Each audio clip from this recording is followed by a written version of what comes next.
Natin yung Diyos na buhay, na patuloy na nagsusustain sa atin, na patuloy na nagpro-provide ng ating mga pangangailangan. Amen. So church, are we ready to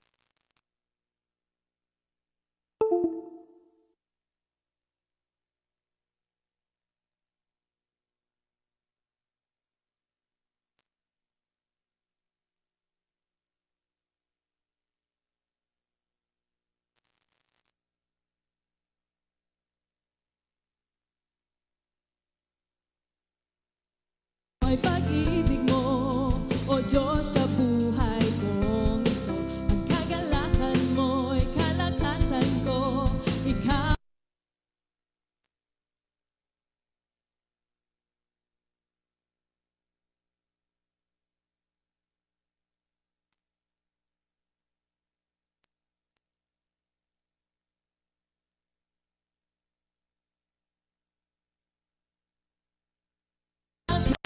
Darama.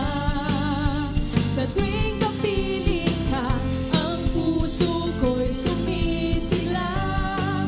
Kapag sa'yo'y sumasamba, langit ang aking nadarama.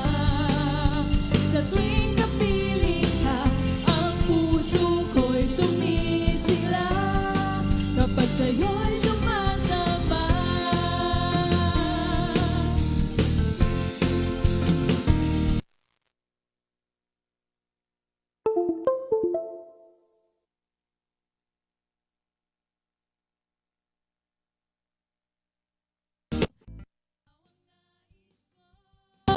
Ikaw lamang ang pupurihin, ang pangalan mo'y tatakilain. Wala na sa'yo'y maihahambing, ang awit ko'y iyong dinggin. Come on, let's declare! Langit ang aking nadarama. Sa tuwing kapiling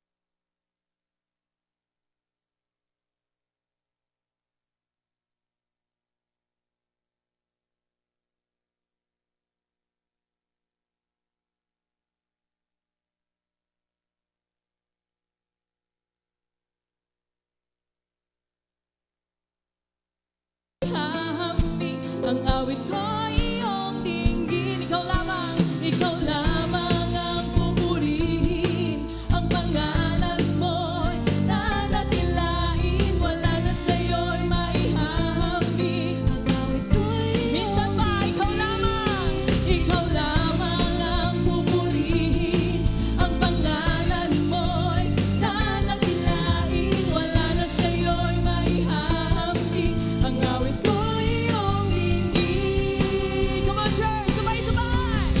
Langit ang aking nadarama. Sa tuwing kapiling ka, ang puso ko'y sumisigla. Kapag sa'yo'y sumasamba, langit ang aking nadarama. Sa tuwing kapiling ka, ang puso ko'y sumisigla. Kapag sa'yo'y sumasamba.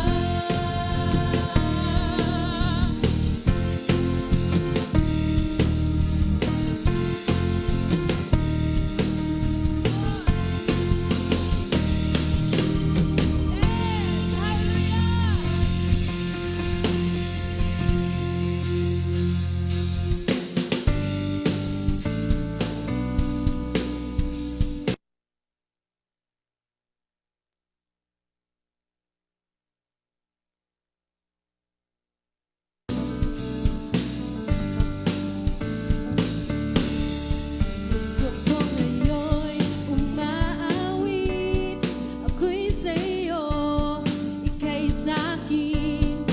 May saya't galak sa iyong piling, ako'y sa'yo, ika'y sa'kin. Kaibigan, aking takbuhan, kapayapaan ang iyong hatid. Kaligtasan sa iyong pangalan, kasama sa habang buhay. Isisigaw, Hallelujah, Jesus, you're the only one. Buhay ko'y sa'yo lamang. Hallelujah, wala nang hahanapin pa. Jesus, you are more than enough.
magsisigaw. Hallelujah!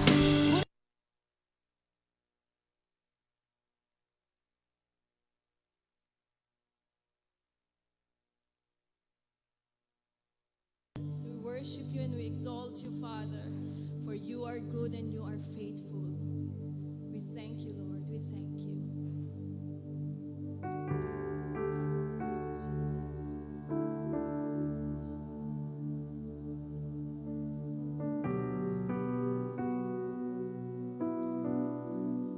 Worship you,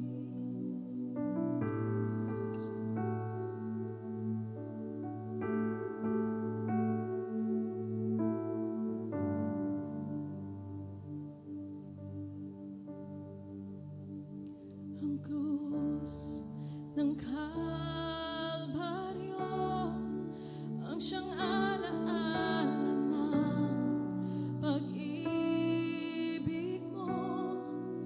Lahat na iyong pasan, pagdaramdam kabiguan. Ikaw ay nagwagi,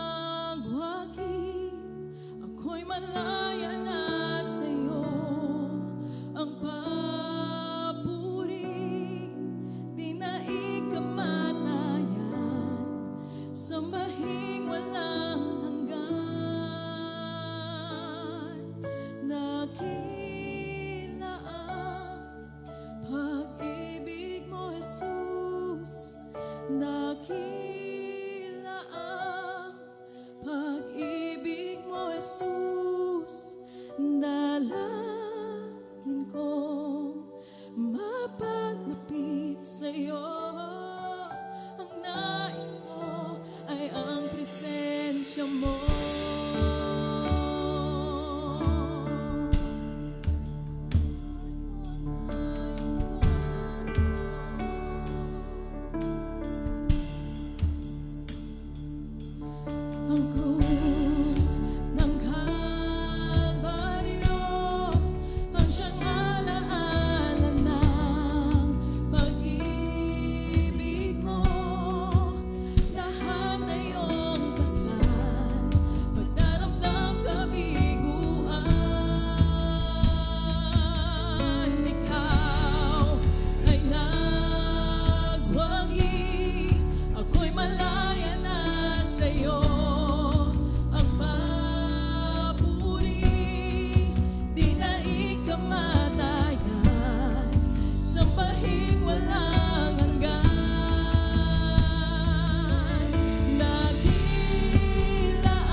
ka, Panginoon. Hallelujah.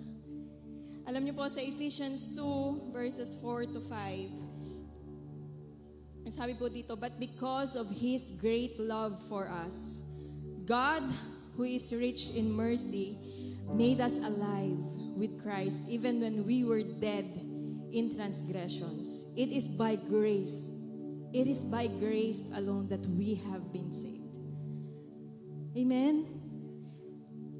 Napaka sarap pong isipin na hindi binibilang ng Panginoon yung ating mga kasalanan. Na talagang tapat po siya, mahabagin. He is a loving God. He forgives our sins. He saves us. Amen? And yung confession natin that we are sinners. But because of Jesus Christ, we are made alive because of Him. We are made alive. Tayo po ay buhay, malayang nakakapagtaas ng kamay, malayang nakakaawit sa Panginoon. It is because of His mercy. It's because dun sa regalo niya sa atin na grace. Can we praise God for that? And then our declaration, let it be our declaration this morning that Jesus, I need you. That we need a Savior every day. Kasi po pag hindi tayo lang, hindi natin kaya. And this morning, this song that we're going to sing, it's a declaration that, Lord, I need you every day.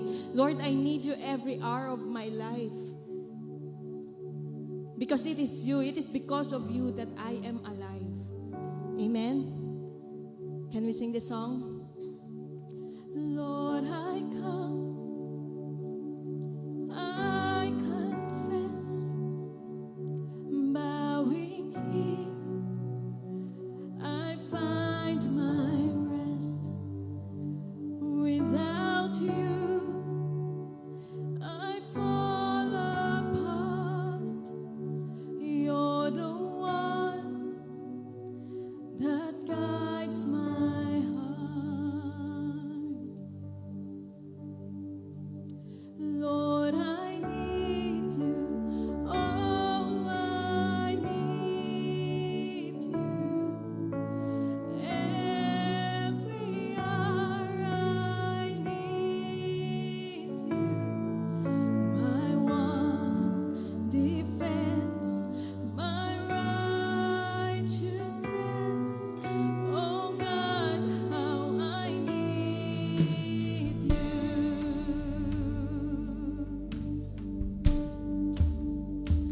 Where sin runs deep, your grace is more. Where grace is found is where you are. And where you are, Lord, I am free. Holiness is Christ in me.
we bless your name in this place. We thank you because you are the God who forgives. You are the God who saves.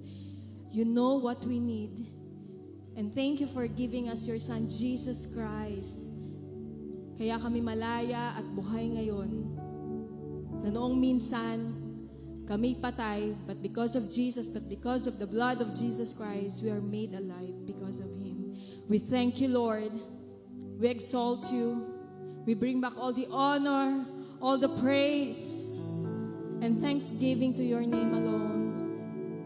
Be blessed in this place. In Jesus' name, amen. Amen.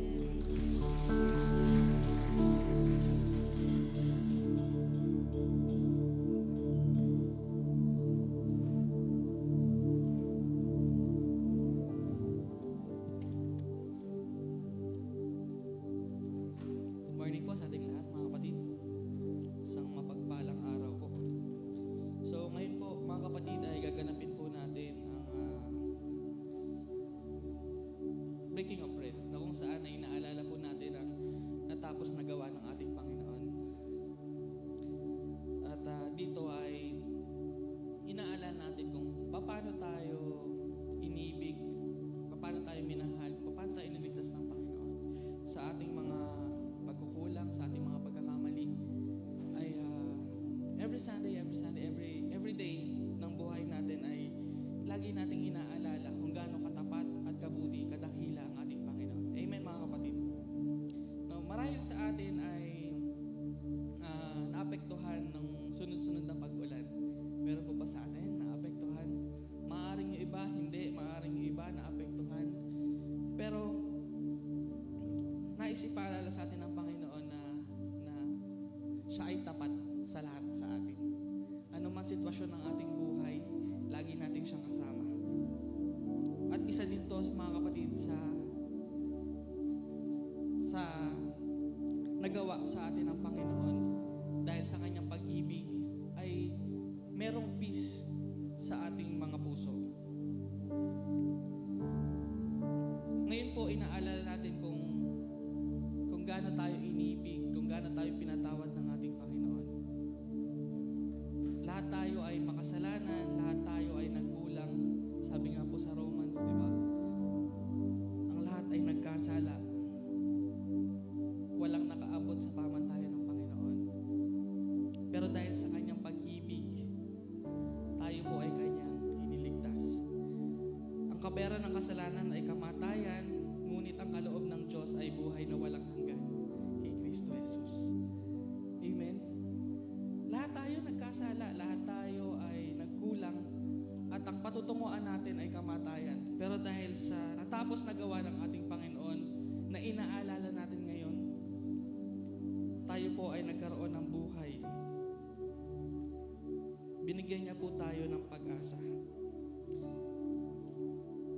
So ngayon po, sa ating pong pagpipirapirasyon ng tinapay, may paalala po si Apostol Pablo sa atin.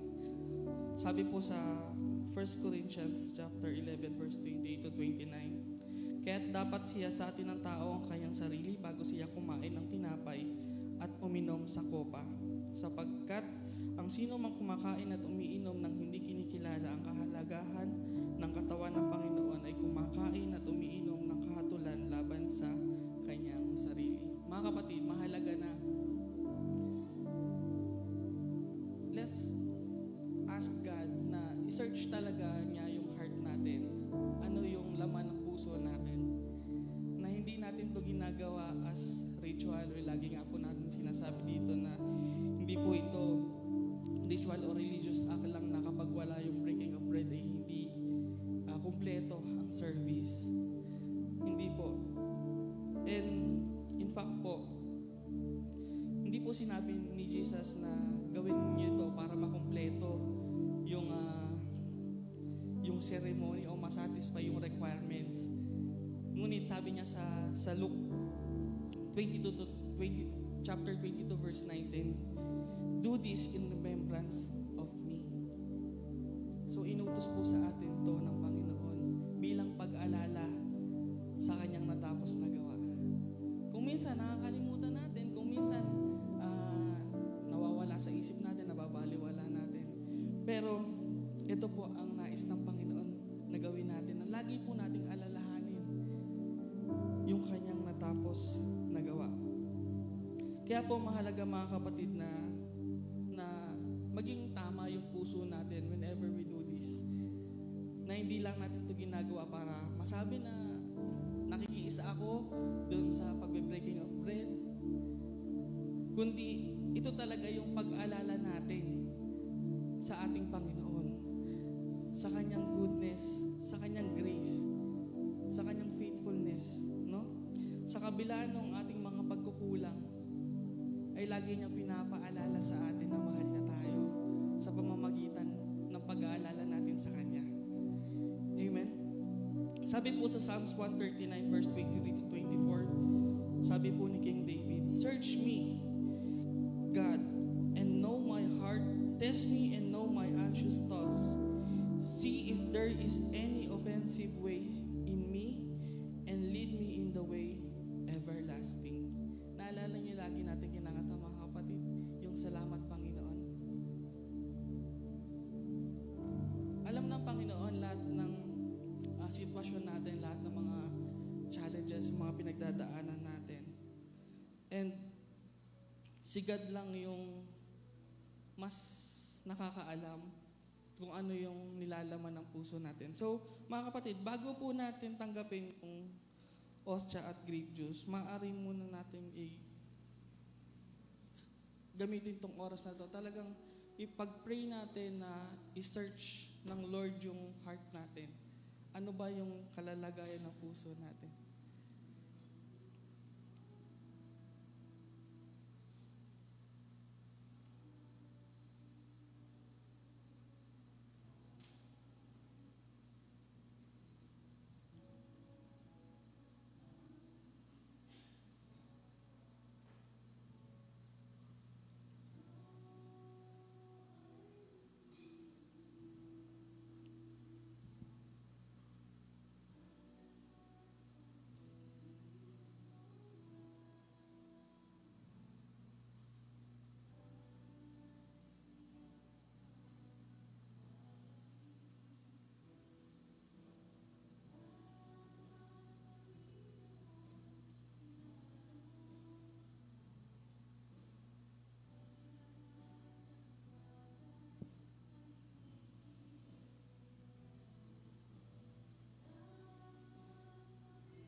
Yes, Lord. Lord, we allow you to search our hearts, clean it, and lead it.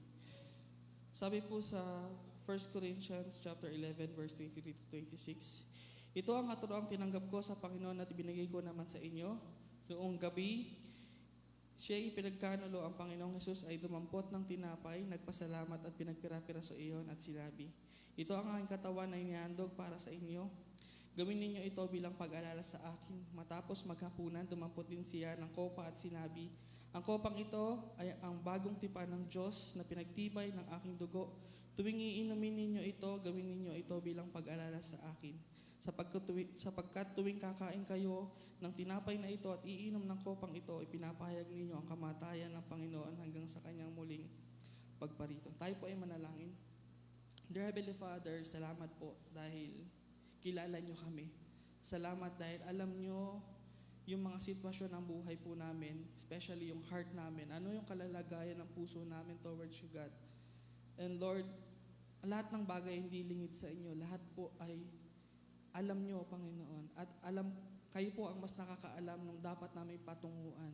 Salamat dahil kilala nyo kami, Panginoon, dahil alam nyo kung ano yung mga ginagawa namin, iniisip namin, yung mga bagay na pinagkakaabalahan namin. Salamat, Panginoon, dahil sa kabila ng lahat ng aming pagkukulang, ay pinatawad niyo po kami, Panginoon. Salamat po sa sacrifice ng inyong sariling buhay para sa aming kaligtasan, sa pagbuhos ng inyong dugo, para patuloy na malinis kami, Panginoon, sa aming mga pagkukulang at pagkakamali. Panginoon, maraming salamat dahil tapat ka, dahil yung pag-ibig mo ay walang katulad. Lord, kayo po ay inaalala namin at kinikilala namin yung kapangyarihan ng natapos na gawa ng aming Panginoong Hesukristo. Dalangin po namin na lagi po namin maalala, lagi po namin isabuhay kung paano nyo po kami pinagtagumpay sa buhay na ito. Lord, maraming salamat po. Binabalik po namin sa inyo ang mataas na papuri at pasasalamat po ang sinasama. Dinadalangin namin sa pangalan ng aming Panginoong Jesus. Amen. Pwede na po natin tanggapin.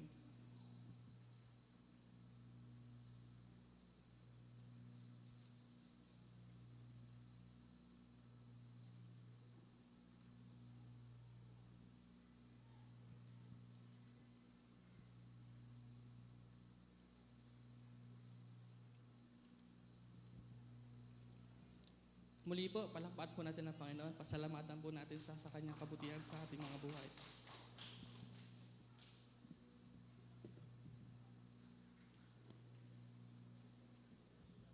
Salamat po, Brother Jonas. Magandang umaga po sa inyong lahat. After 3 weeks, 3 weeks ho ng tuloy-tuloy na ulan, salamat po sa Panginoon dahil medyo sumisilip na po ang araw sa ngayon. Sino po dito ang mga naglimas sa kanilang mga bahay? Ay, si Sister, no? Marami po kasing lugar na nalubog talaga. It has been almost 3 weeks na continuous rain. At dito po sa Malolos, may mga lugar pa rin na mga nakalubog. Yan, gawing Lungos, gawing Bulihan, even dito sa gawing Panasahan, sa iba't ibang lugar ho. Pero by God's grace ho, ay unti-unti na pong bumababa ang tubig. Pero may ano rin naman po, may blessing. Do you know po na ang Angat Dam has been at its historical low? Sa napakaraming taon ho, bumaba po ang level ng Angat Dam. It was in the 150.55 meter level. So below critical ho siya, and that occurred July 26, 2023. And po, sa loob ng 3 buwan, ang level po kasi na medyo parang nasa okay yung Angat Dam is 180. Would you believe na after 3 weeks of rain, ngayon po ay nasa 181 na po ang Angat Dam. And hopefully, kasi may forecast po regarding doon sa continuous event ng El Nino, kaya very critical po na nasa magandang level ho ang Angat Dam. And again, marami pong naging epekto ang pagbaha. Pero ang faithfulness at ang goodness ng Panginoon, hindi po nababago anuman po ang nagaganap sa ating palibot. So we are praying for everyone who are still submerged sa tubig. Hindi ho madali ang nakalubog ho sa tubig, especially marami pong pwedeng danger dahil nandyan yung leptospirosis. So we urge everyone to stay safe. Kung hindi po kinakailangan na lumusong sa baha, iwasan po natin ang paglusong. Pero doon sa mga hindi maiiwasan, ay iba yung pag-iingat po. At dalangin po namin ang kaligtasan ng bawat isa, especially yung mga kasama po natin online. Magandang umaga sa inyong lahat muli. So we are now continuing our discussion natin sa Sermon on the Mount. Nabasa niyo na po ba yung buong Sermon on the Mount? Ito po ay chapter 5, chapter 6, and chapter 7 of the book of, ano pong book to? Matthew. Why are we studying? Bakit ba pinag-aaralan natin yung tungkol po sa Sermon on the Mount? Before the Lord ascended to heaven, after He was resurrected, 40 days ho, nasa bundok sila kasama yung mga alagad, may tagubilin ho ang Panginoon sa kanyang mga alagad. Ano po yung tagubilin na to? Sabi niya, all authority in heaven and on earth has been given to me. Go therefore, sabi ng Panginoon, humayo kayo at gawin ninyong alagad ang lahat ng mga bansa, baptizing them in the name of the Father and of the Son and of the Holy Spirit. Ano pang sabi dito? Teaching them to observe all that I have commanded you. Ano pong sabi? Ginagawang alagad ang lahat ng mga bansa, babautismohan sila sa ngalan ng Ama, ng Anak, at ng Espiritu Santo, at ituturo nyo sa kanila lahat ng mga bagay na sabi niya, that I have commanded you. And lo, I will be with you always to the end of the age. At ako'y sasama at papa sa inyo hanggang sa kahuli-hulihang sandali. No? So, bago po tayo magpatuloy, tayo po ay sama-samang manalangin. Ama naming Diyos, amang banal na makapangyarihan sa lahat, salamat po sa umagang ito, sa buhay, sa kalakasan, sa kalusugan na ipinagkakaloob nyo sa buhay ng bawat isa. Panginoon, maaring may mga hamon na kinakaharap ang iba po sa amin at may mga suliranin na hanggang sa kasalukuyan ay gumugulo pa rin sa aming isipan. Ama, sa panahon pong ito, hinihiling po namin na Lord, tulungan niyo po kami na maisantabi muna lahat ng aming mga alalahanin. Lord, sapagkat ano man ang aming isipin, wala naman po kaming magagawa tungkol dito. Kundi kayo lamang po, Panginoon, ang nagbibigay talaga ng kasagutan sa lahat ng anumang bagay na maari naming kaharapin at kayo po ang nagbibigay ng tunay na solusyon sa buhay ng bawat isa. That is why, Lord, we just want you to open our hearts, hindi po nahaharangan ng anumang kaabalahan o kaalalahanin, kundi bukas na puso ng hinihiling po namin sa inyo upang ang inyong banal na espiritu ay makapangusap ng maluwag, Panginoon, at talagang masabi nyo sa amin kung ano po yung mensahe nyo sa amin sa araw na ito. Naniniwala po kami na habang binubulay-bulay po namin ang inyong salita, ang salita nyo na buhay at nagbibigay buhay, Ama, Lord God, kakatagpuin nyo anumang bagay, Panginoon, na pangangailangan ng aming puso. Ama, ang banal na espiritu po ang mangusap sa amin, hindi po ang anumang bagay na magmumula sa aking opinyon, kundi, Panginoon, mula sa inyong salita, sapagkat ang salita niyo po, Panginoon, yun po ang magbibigay katugunan at magbibigay buhay sa amin pong lahat. Ama, maraming salamat po. Ito po ang aming dalangin at tinatagubilin po namin sa inyo ang aming pagbabahabahagi ng inyong salita, pag-share namin sa isa't isa ng inyong salita. Kayo po, Panginoon, ang mangusap sa bawat isa sa pangalan po ng inyong anak, ang aming Panginoong Hesukristo. Amen. So sabi po doon, ituro ninyo. No? Magandang umaga sa ating balikbayan. Good morning, Brother Harvey. Ituro ninyo sa lahat, no, everything that I have commanded you. At ito po yung mga tinuturo sa atin. Why? It is not because for us to be saved. No? Iniisip natin, no, siguro kailangan gawin natin lahat to bago tayo maligtas. Ano po? Ang kaligtasan po natin, no, syempre mula sa salita ng Panginoon, sabi niya, kung sino man sa Kanya'y sumampalataya, ay huwag mapahama, kundi magkaroon ng buhay na walang hanggan. Sa aklat po at susulat ni Epistle ni John, sabi niya, I am writing to you so that you will know that you have eternal life. No? May buhay tayong walang hanggan, hindi dahil sa ginawa po natin, kundi dahil sa ginawa ng ating Panginoong Hesukristo. At yan po ang mababasa po natin sa mga sumusunod na mga talata. At ang title po natin ngayon ay Righteousness. Na po. Ang text muna po natin before we would be explaining further. Sabi po sa Matthew chapter 6 verse 1 to 4 sa pagpapatuloy ng Sermon on the Mount, be careful not to perform your righteous acts before men to be seen by them. If you do, you will have no reward from your Father in heaven. So when you give to the needy, do not sound a trumpet before you as the hypocrites do in the synagogues and on the streets, to be honored by men. Truly I tell you, they already have their full reward. Sa verse 3, sabi po dito, but when you give to the needy, do not let your right hand know, or do not let your left hand know what your right hand is doing, so that your giving may be in secret, and your Father who sees what is done in secret will reward you. Again, no, this is not to say that for us to be saved, ito yung ating gagawin, no? Let us explain first. You must all realize, or we must all realize, that we were created to do good works. Na po, hindi po ito yung magliligtas sa atin, kundi ito yung inihanda po para sa atin. Sabi po ng Ephesians chapter 2 verse 10, lagi po nating binabasa to, inuulit, for us to be reminded, it is not of what we have done, but of what Christ did for us.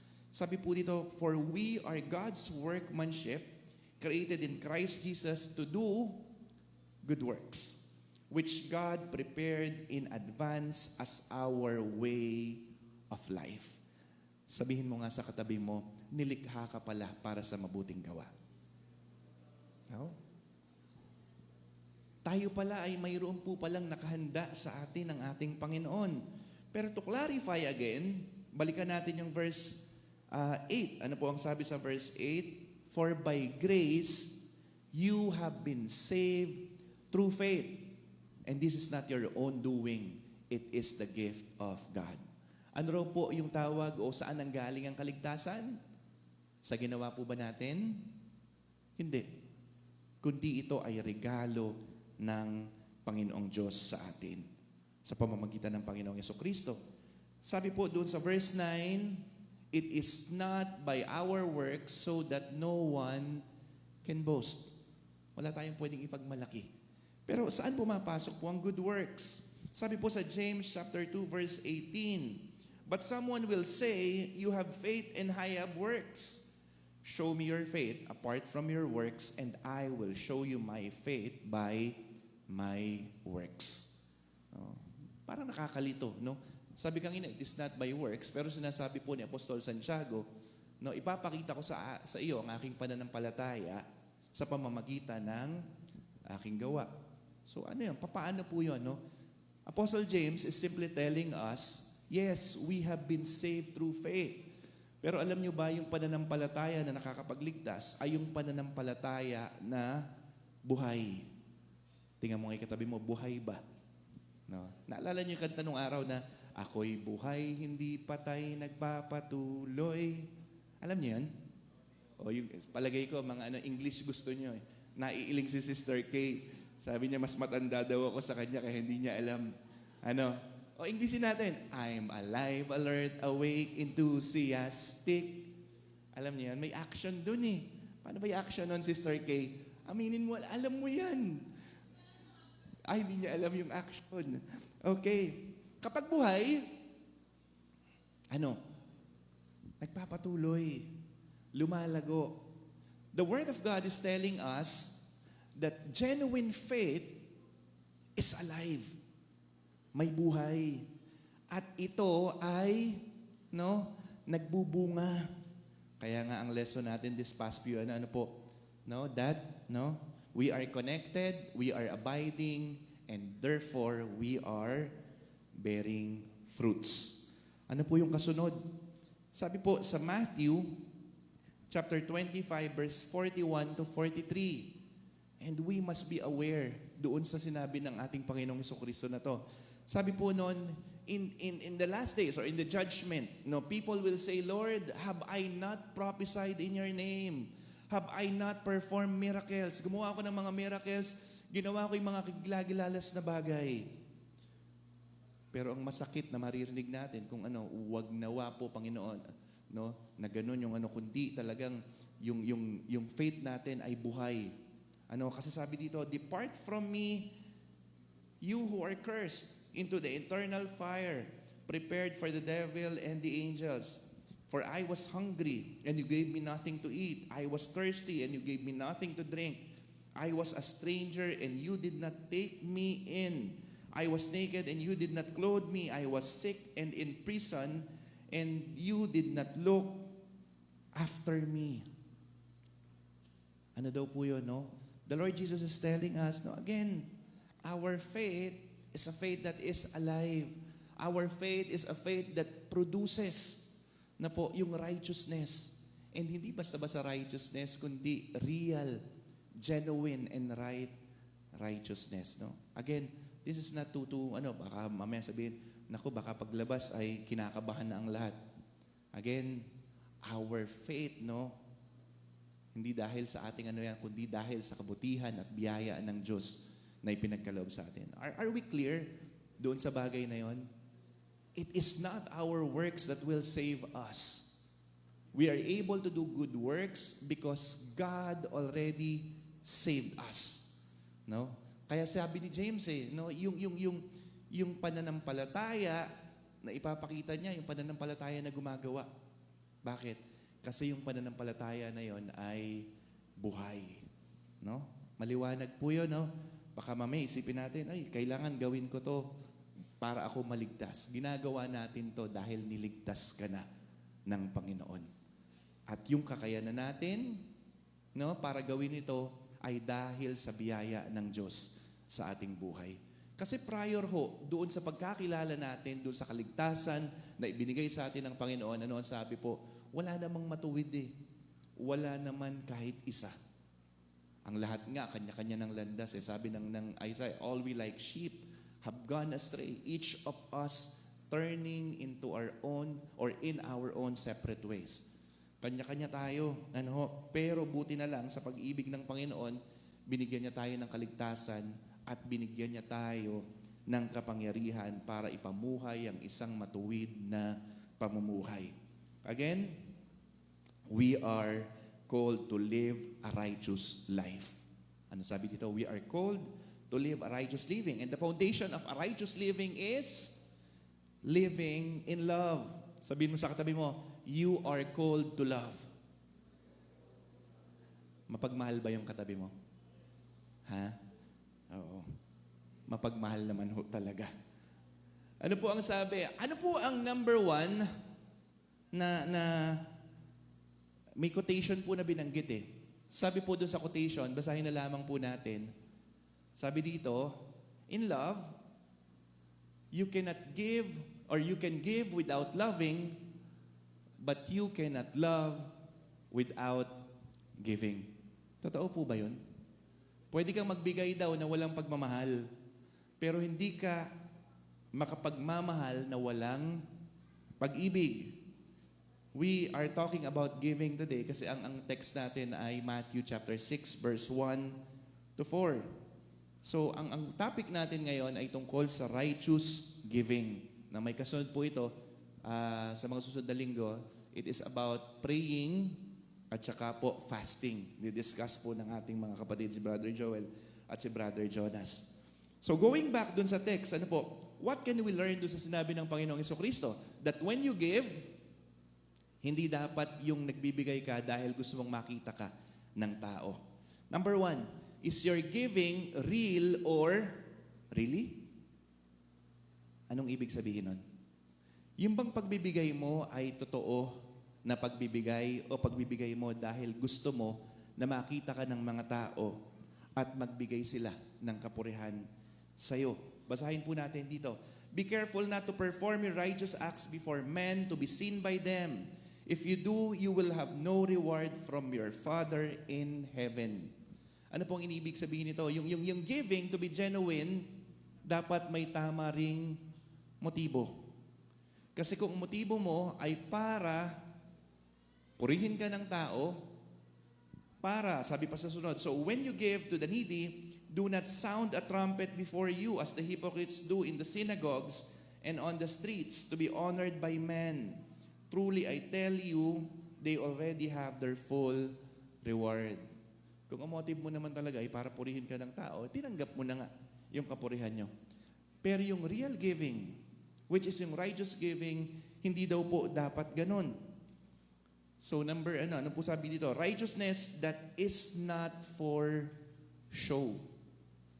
Alam nyo, napakahirap gawin sa panahon na yan, especially doon po sa panahon ngayon ng social media. No, ang social media po, there is now such called as poverty porn. Ano pong ibig sabihin nun? Ginagamit po yung pangangailangan ng mga ibang tao so that they will be able to gather yung mga support and everything and for doon sa benefit ng sarili. I am not telling that everything na nangyayari sa social media is wrong. There are still people that are genuinely doing these things and perhaps they are trying to promote so that they would be able to gather funds. But there are those people na talagang ang talagang motivation is for them to build a name for themselves. Sabi po doon sa word na ginamit ng Panginoong Jesucristo, yung salita doon, sabi dito, So when you give to the needy, do not sound a trumpet before you as the hypocrites do. Ano ba ang ibig sabihin po ng hypocrites? No? Nung panahon pa po ng Panginoong Jesucristo, ang salitang hypocrites, ito po ay galing sa salitang Grego na kung bigkasin ay hypocrites. Ano daw po ibig sabihin ng hypocrites? Ito daw po ay patungkol sa isang artista o sa isang teatro, alagad niyang teatro. Ano pong ibig sabihin mo? May nakasuot silang maskara. Tingnan niyo po yung illustration po doon sa susunod na slide. Wala po yung slide. May nakalagay po dyan na malaking maskara kasi nung mga panahon daw po na yon, when they are performing, they put on a mask. Ibig sabihin po, what is underneath is not the same as the mask. No? Ano sinasabi natin dito? Hindi po yung nakita ng tao. Kasi kung minsan nagbibigay tayo, nakikita talaga eh. It is not about doon sa act na yun. Kasi baka pag ano naman, parang sobrang ano naman natin, kailangan walang makakita. Otherwise, wala na akong reward sa Panginoon. The Lord is telling us that what really transpires is not what is just happening on the outside. Hindi lang yung nakikita po doon sa panlabas, kundi ano ba talaga yung nangyayari sa ating puso. What is our real intention? What is our real motivation? Sabi po sa susunod na verse, Matthew chapter 23, verse 5 to 6, all their deeds are done for men to see. Ginagawa nila ang mga bagay na ito para makita ng tao. They broaden their phylacteries and lengthen their tassels. They love the places of honor at banquets, the cheap seats in the synagogues. What is the purpose? The purpose is for them to be given recognition. Ano po? Pero ang purpose ng tunay na pagbibigay is because nagmamahal ka sa iyong kapwa. Number 2, real good or just to feel good. Anong sabi po nung kasunod na verse? But when you give to the needy, do not let your left hand know what your right hand is doing. Ang tanong ho sa atin dito, are we simply giving because we would want to feel satisfied? Ay, napakabait ko, kaya nagbibigay po ako. No? Parang ganun kung minsan. Hindi naman po yung, kasi ang illustration ng Panginoon, kung ano yung ginagawa ng kanan mo, huwag nang malaman ng kaliwa mo. Na po. Number 3, ano po sabi dito? God sees and He is the one who gives reward.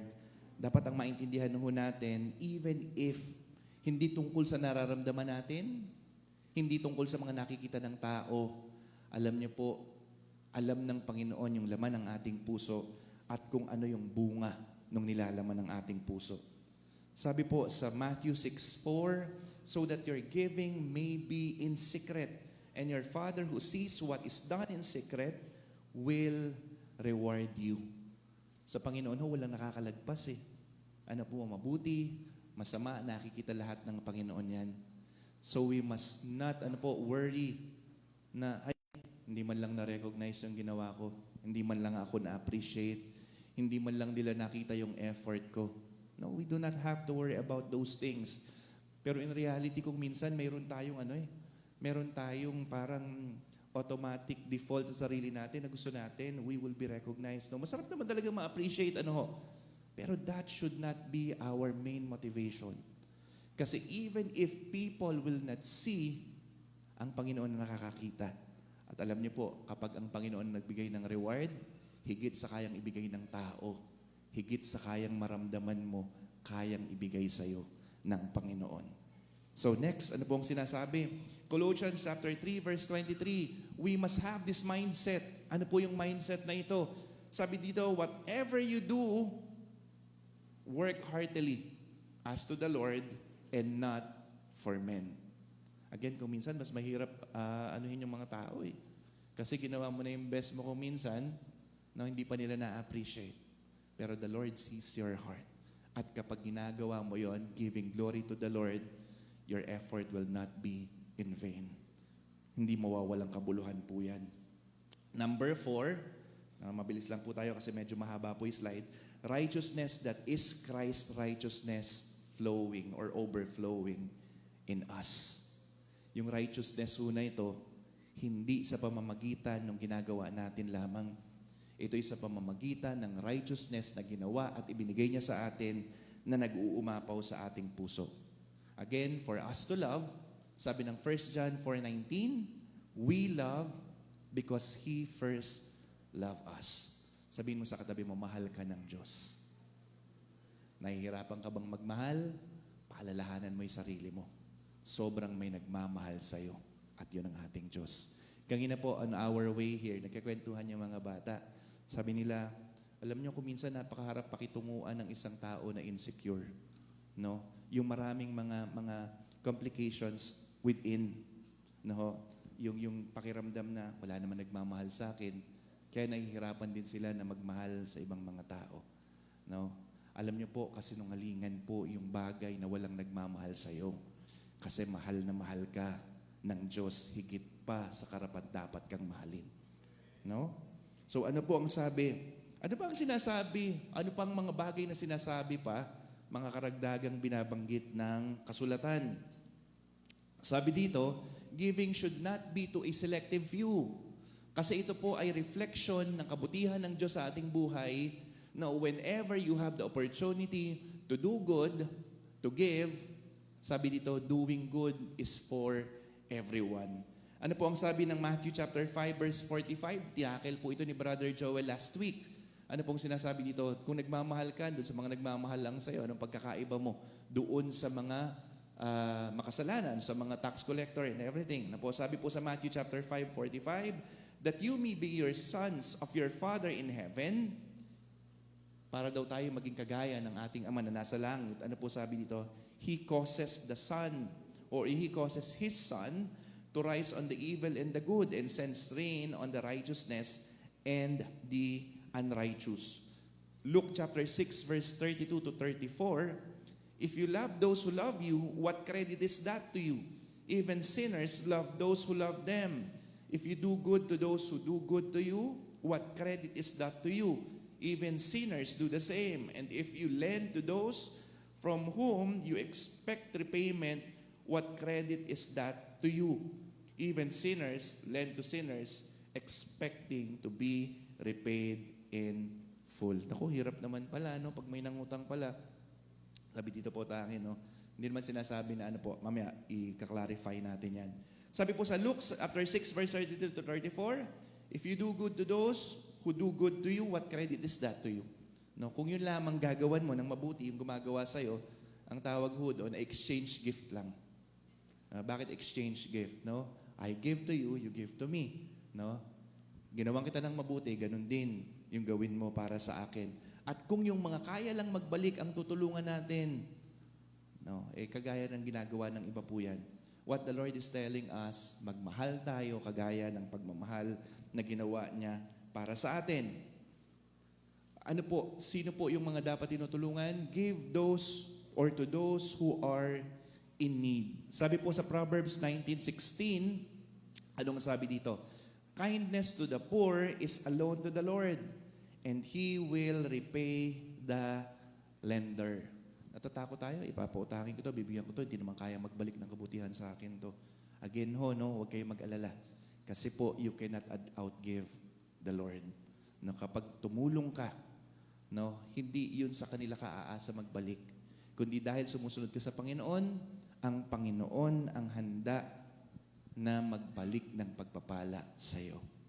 Na po, hindi niyo na kung minsan, no, even in times of need, no, mamaya makikita rin po natin yon.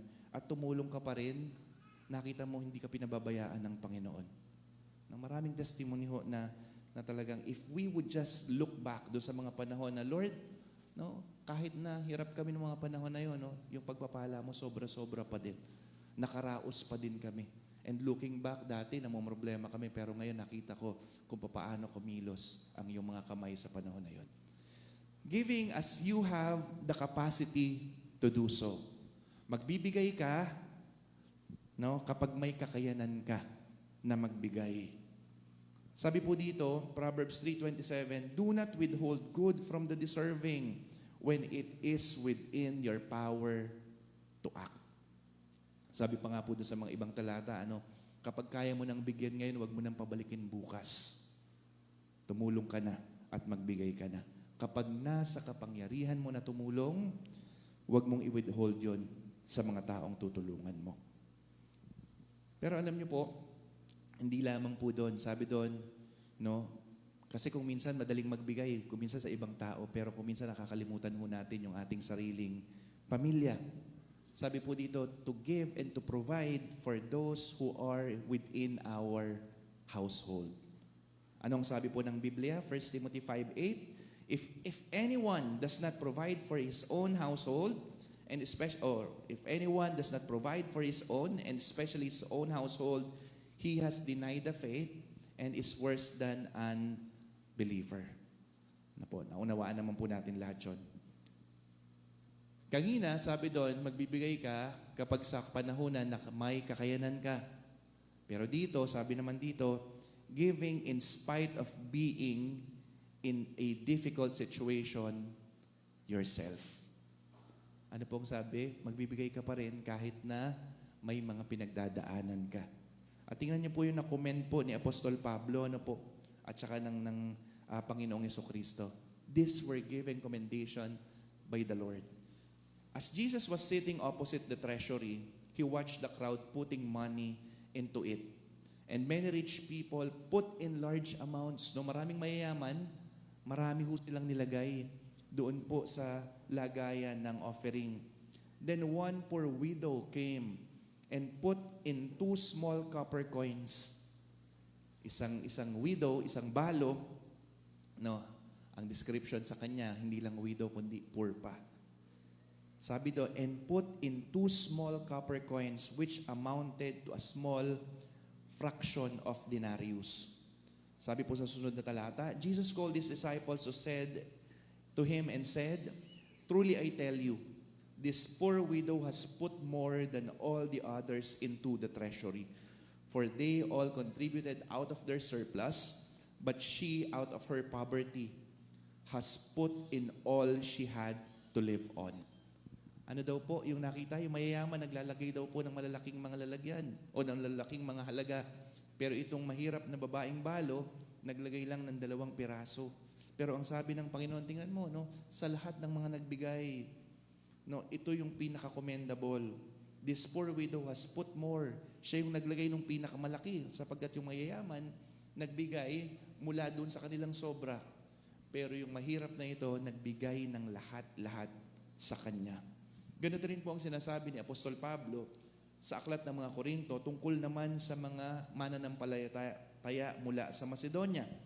And now, brothers and sisters, we want you to know about the grace that God has given the Macedonian churches in the midst of a very severe trial. Sa kalagitnaan po ng isang matinding pagsubok, their overflowing joy and their extreme poverty welled up in rich generosity.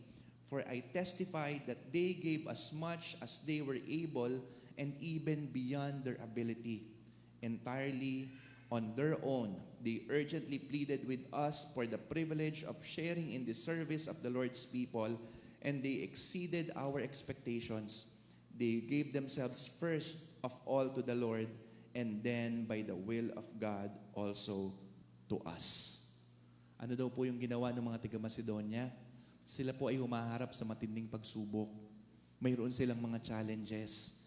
And yet, sila pa yung nagsabi, papaano kami makakabahagi sa gawain? And they gave abundantly. No, grabe matindi na yung pinagdadaanan nila, pero nagbibigay pa rin sila. Ano kaya yung sekreto po nila?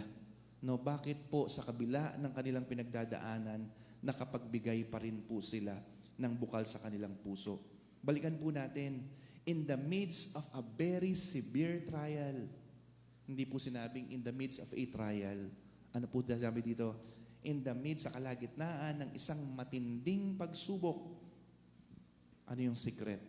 Their overflowing joy and their extreme poverty. Naghalo po yung sobra-sobrang kasiyahan kahit na may kasamang paghihirap. Ano yung naging resulta? Welled up in rich generosity. Yung sobrang kasiyahan ng puso, nagbunga ng matinding pagiging generous. And that is yung next point. Giving ay dapat nagwe-well up doon sa kasiyahan ng puso. Giving cheerfully. 2 Corinthians chapter 9 verse 7, each one should give what he has decided in his heart to give, not out of regret or compulsion. Hindi dahil sa pinipilit or hindi dahil sa parang tinulak lang. Anong sabi dito? For God loves a cheerful giver. Na po. Sabi po ng Panginoon sa Luke chapter 10 verse 25 to 37, na nakita po natin yung mga sinasabi dito, yung giving po is not simply to give doon sa mga gusto nating bigyan, kundi bibigyan natin kung ano po yung mga dinadala sa atin ng Panginoon para ating tulungan. Nagbibigay tayo kapag tayo may kakayanan, pero nagbibigay din tayo kahit na sa panahon na tayo ay may sariling pangangailangan. Nagbibigay tayo hindi dahil sa napipilitan, kundi dahil sa pagbukal ng kasiyahan sa ating puso. Hindi dahil sa compulsion, hindi po dahil doon sa tinutulak po tayo. Ang tunay na pagbibigay ay motivated ng puso na pinuno ng kaligayahan ng Panginoon dahil alam natin na every time na inire-recall natin ang kabutihan ng Diyos sa ating buhay, sobra-sobra ang biyaya niya para sa ating lahat. Luke chapter 10 verse 25 to 37, one day mayroon pong lumapit sa ating Panginoon, tinanong niya, sabi dito, Teacher, what must I do to inherit eternal life? What is it written in the law? Jesus replied, how do you read it? Love the Lord your God with all your heart and with all your soul and with all your strength and with all your mind, and love your neighbor as yourself. Paano raw po? Mahalin mo ang Diyos ng buong puso, buong kalakasan, buong sarili mo, at mahalin mo ang iyong kapwa gaya ng pagmamahal mo sa iyong sarili. You have answered correctly, sabi ng Panginoon. Do this and you will live. But wanting to justify himself, he asked Jesus, Lord, who is my neighbor? Kasi mamahalin ko lang naman yung aking kapwa eh. Sino ba yung kapwa ko? Yung kapwa ko, yung kasama ko, yung kapwa ko, yung kasundo ko lagi, yung hindi nakikipagtalo sa akin, yung kapwa ko, yung kapag meron siya, nagsishare sa akin. Kuminsan ganun ho yun. Mahal na mahal ko yung kapwa ko. Pero anong sabi po ng Panginoong Jesucristo? Sinagot niya ito sa pamamagitan ng isang talinghaga. Sabi niya, a man was walking down from Jerusalem to Jericho when he fell into the hands of the robber. Mayroong isang tao na pupunta sa Jericho na siya ay binugbog ng mga magnanakaw. Kinuha ang lahat ng kanyang ari-arian, binugbog siya, and they went away leaving him half dead. Now by chance, a priest was going down the same road, but when he saw him, he passed by on the other side. So too, when a Levite came to that spot and saw him, he passed by on the other side. But a Samaritan on a journey came upon him, and when he saw him, he had compassion. Tatlo po yung dumaan, Alam ko, familiar na po tayo sa lahat sa story po na ito. Sino po yung unang dumaan? May dumaan na pari, may dumaan na Levita, tapos may dumaan na Samaritano. Sa totoo, doon sa tatlo, ang hindi compelled na tumulong doon sa taong nabugbog ay yung Samaritano. Because he has all the reason not to help that man. Bakit? Kasi ang Samaritano ay outcast. Ang Samaritano, dinidiscriminate yan ng mga Hudyo. Sa totoo, pwedeng ginawa rin niya yung ginawa nung dalawa na dapat nga yung dalawa na yun yung may obligasyon para tumulong kasi kababayan nila yun eh. Yun yung tinuturing na neighbor eh. Pero itong Samaritano na ito, pwede niyang sabihin, buti nga sa'yo. Kasi yung asal mo tungo sa amin, hindi maganda. Pwede niyang sinabi yun eh. Pero anong sabi po ng banal na kasulatan sa talinghaga ng ating Panginoong Jesucristo? He had compassion. Nagkaroon siya ng habag. Alam niyo yung habag? Hindi yan yung na sabi niya, uy, nagiginaw ka. God bless you. Sana malamigan ka. Kung hindi mo siya binigyan ng balabal, kung hindi mo siya ginawa ng paraan para mawala yung kanyang pagkaginaw, yung sinabi mo na sana mainitan ka and God bless you, bali wala ho yun. Why? Kasi hindi yun yung totoong compassion.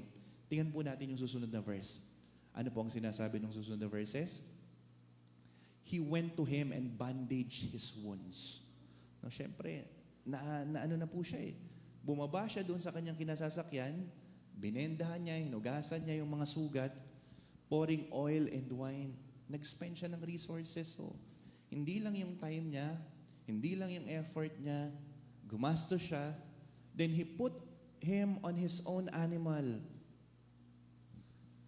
Yung iba pagkagaling na, no? O diyan ka na sa gilid, no? May dadaan naman siguro, madadaanan ka naman nila. Kundi anong ginawa ho niya? Na inconvenient siya ng gusto, bumaba siya at isinakay na mismo, no? Yung pasyente o yung nabugbog sa gilid ng kalsada.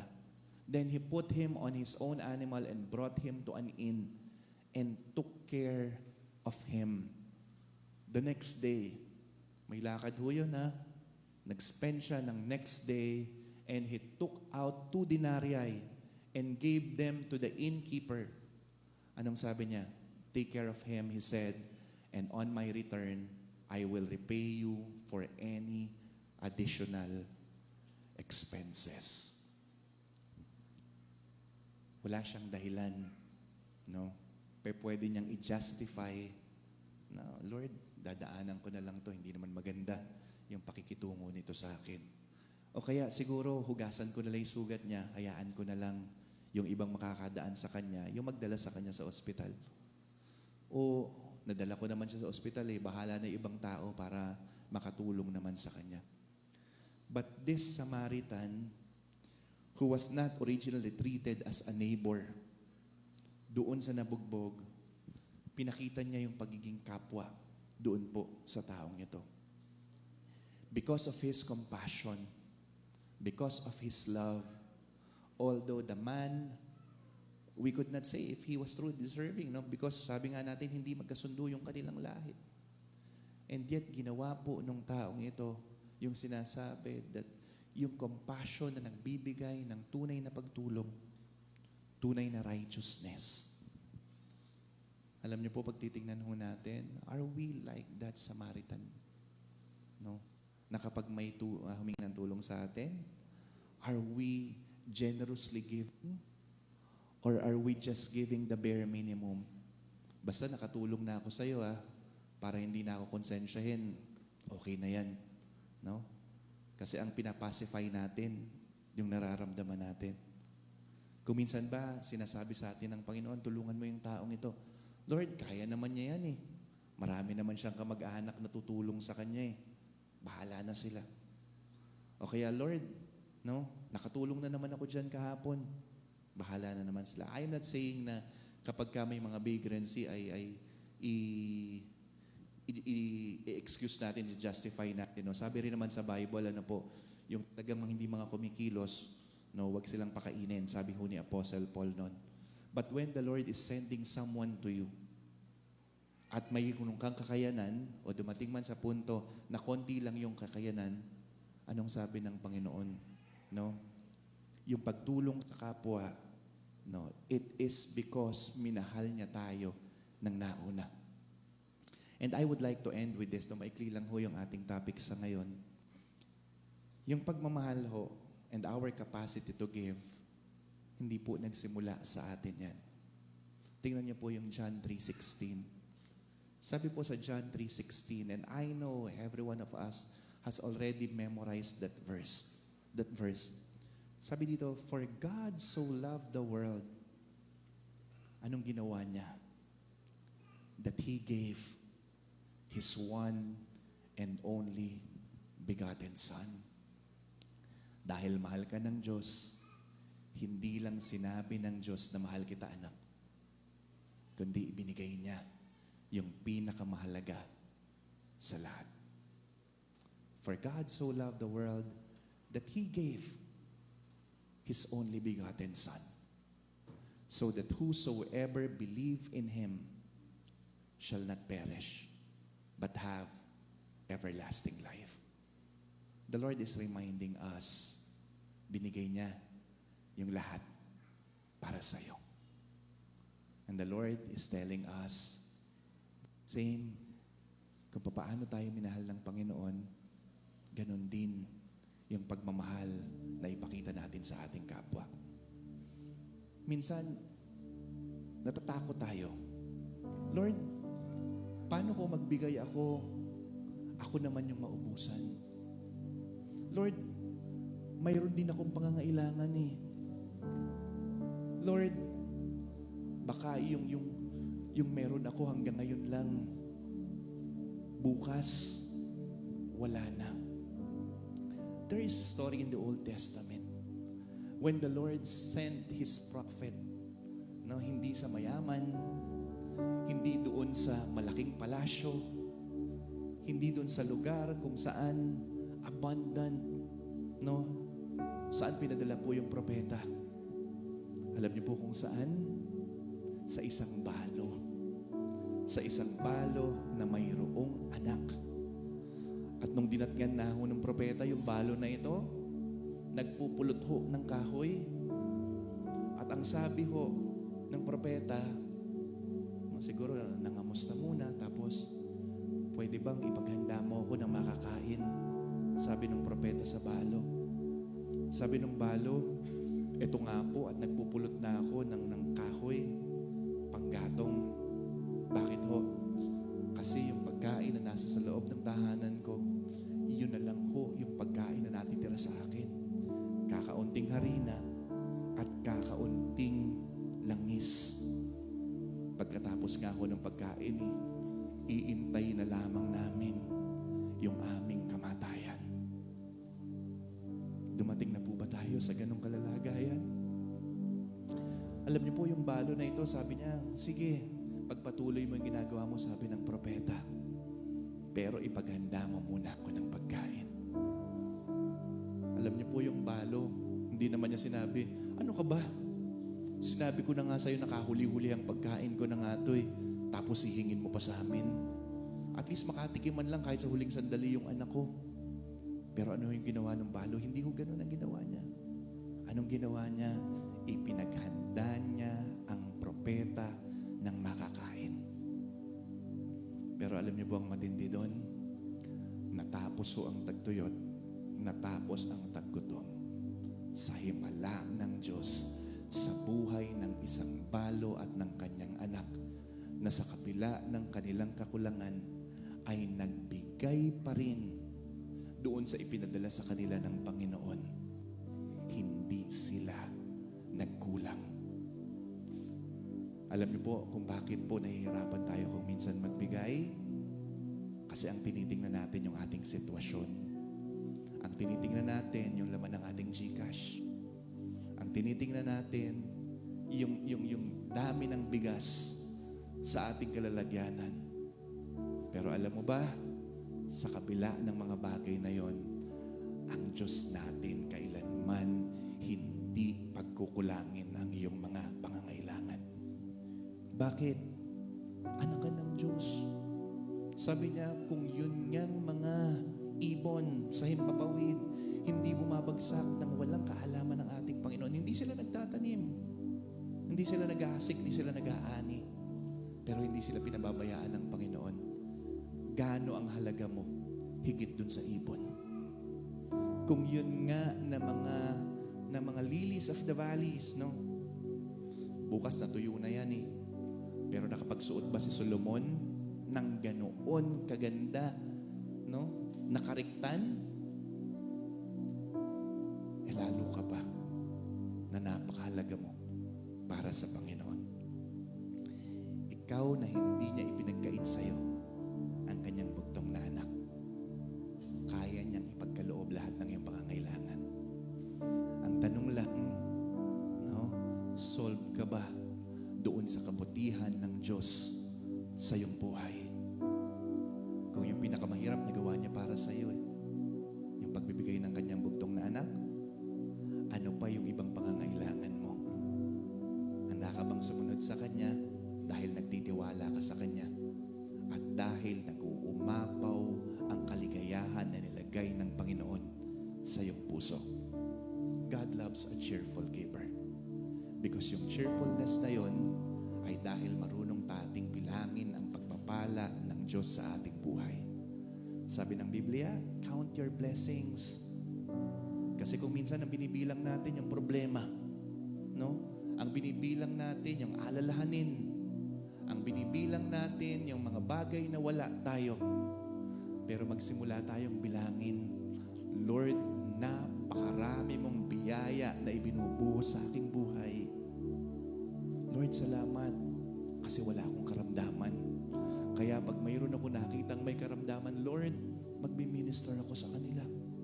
Tutulong ako. Ipapanalangin ko sila. No?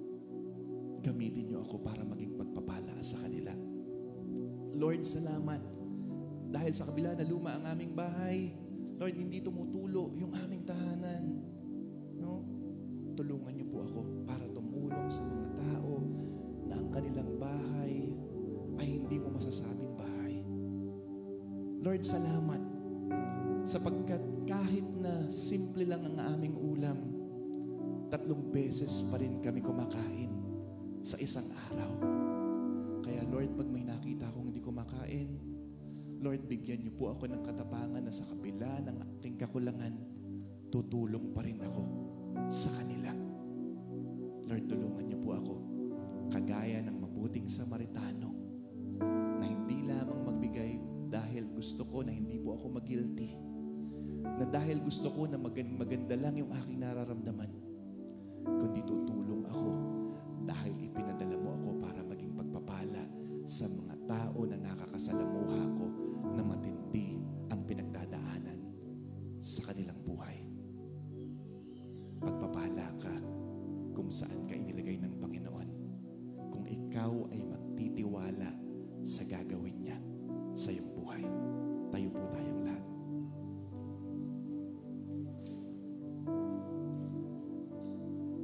As we contemplate on God's goodness in our lives, bakit nga po tayo? Can you look back to all the blessings God has given you? And could we say, Lord, salamat. May pinagdadaanan naman ako, pero Lord, habang binabalikan ko, hindi niyo naman ako kailanman pinagkulang. Can you tell the Lord, Lord, salamat sa bagay na ito. Salamat doon sa mga ginawa niyo.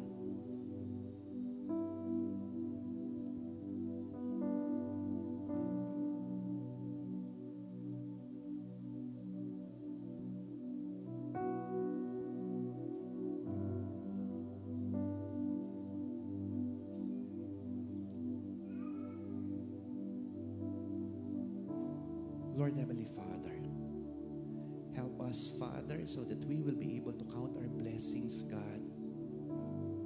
So that as we recall your goodness, Father, sa nakaraang linggo, kahapon, ngayon, Father, help us to realize na sa lahat ng sandali ng aming buhay, yung kabutihan nyo ang aming nararanasan.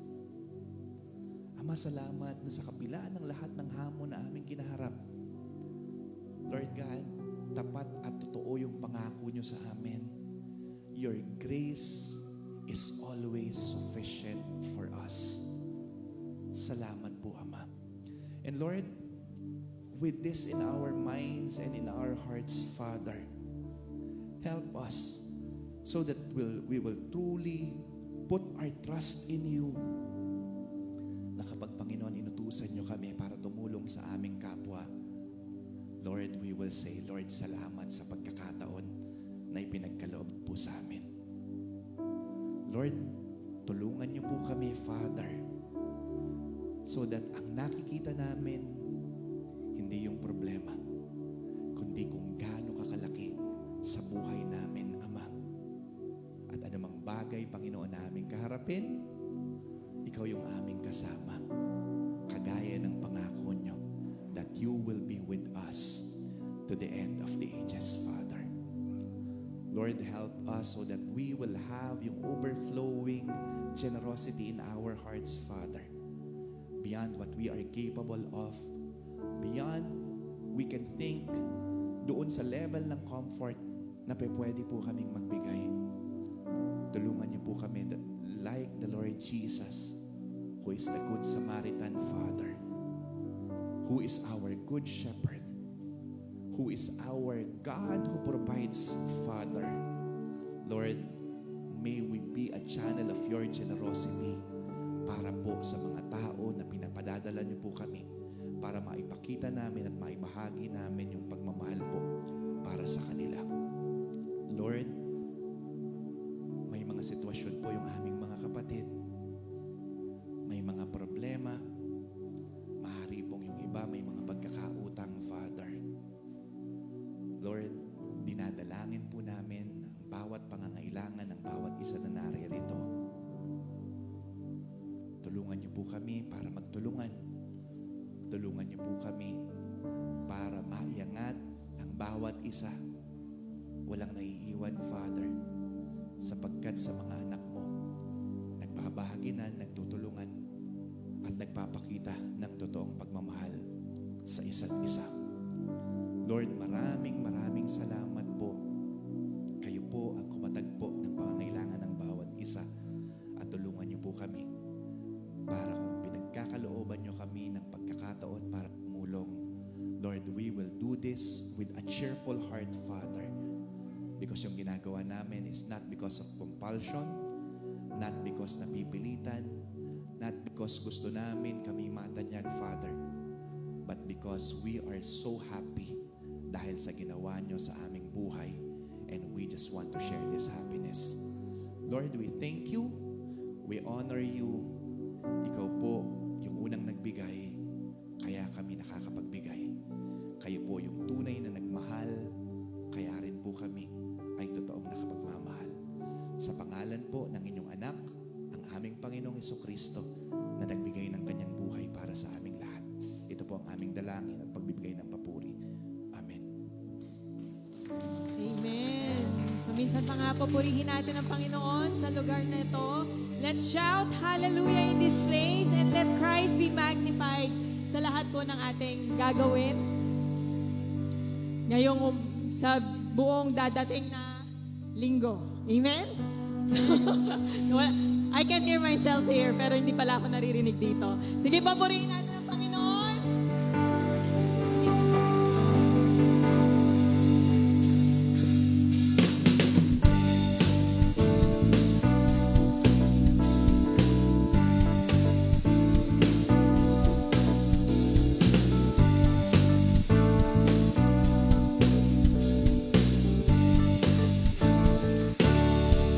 Gusto ko ngayon umaawi, ako'y sa'yo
blessing din sa buhay ng mga taong nakakasalamuhan natin araw-araw. Amen po ba?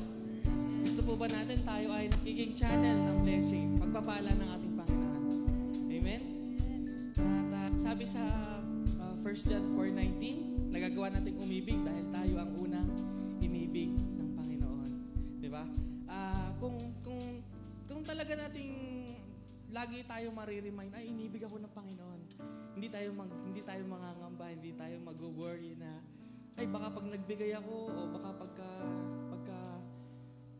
binigay ko to, ako naman yung mawalan. Mga kapatid, kapag tayo ay may Diyos, hindi tayo magkukulang. Amen po? Amen po mga kapatid? Lagi po natin tatandaan na ang Panginoon, siya yung mag-feel sa atin. No? Kaya hindi tayo mangangamba na baka tayo naman yung mawalan. Na lagi maging desire ng heart natin na tayo ay maging pagpapala sa buhay ng maraming tao. Amen? Kasi kung minsan, yung sinasabi kanina ni Brother Bebong na nag-worry tayo. Na baka tayo naman yung maubusan o tayo naman yung mawalan.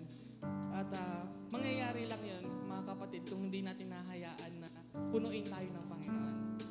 Na-imagine po ba natin may isang bottle na kung saan may takip siya. Ang Panginoon ay ready lagyan at punuan yung bottle na yun. Pero kapag ka siya ay nakasarado, hindi po siya mag-overflow. No? Hindi po mapupuno. Kaya lagi natin buksan yung puso natin, mga kapatid, na talagang magamit yung buhay natin para maging channel ng blessing. Amen? Dahil nga sa mga kabutihan na ginagawa natin, nakikita ng tao na tayo ay disciple ng ating Panginoon. Amen? Hindi natin ito ginagawa para magpakitang tao lang or